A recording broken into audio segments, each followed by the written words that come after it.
Nancy, I'm a fan of Sandra Bullock, and when I saw her at the Oscars, she was so happy, and she was on the Barbara Walters special saying how she found her true love in Jesse James.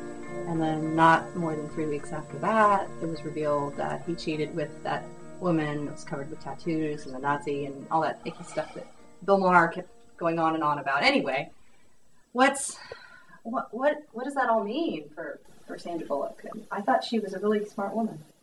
I know. I'm Team Sandra to start out, and I asked the same thing at first. Wow, I was shocked that Sandra Bullock ends up being waited to get married a long time and thought she picked the right guy.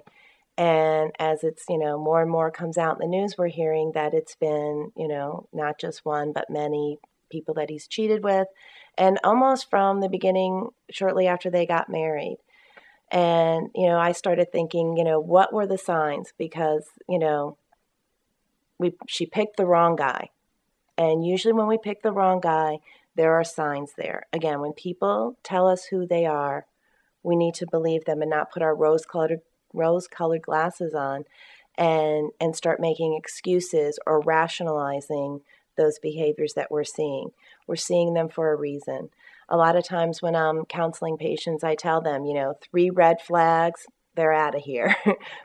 4 yellow flags, gone. So I would say, looking back for Sandra is, looking at when they were dating and, what was going on, unaccounted for time, lies. My guess is there were signs there that, she may have picked the wrong guy. Looking at somebody's background, I think is important. He had 2 prior marriages. He did have children from each marriage.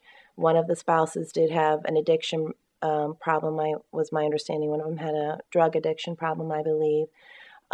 So he wasn't making the best choices in his past. Looking at, somebody, how do they get along and interact with their family?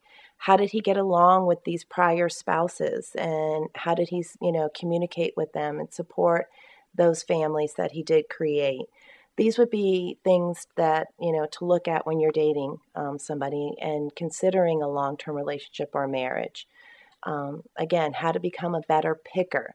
We may not pick Mr. Right, but we can certainly pick Mr. Better.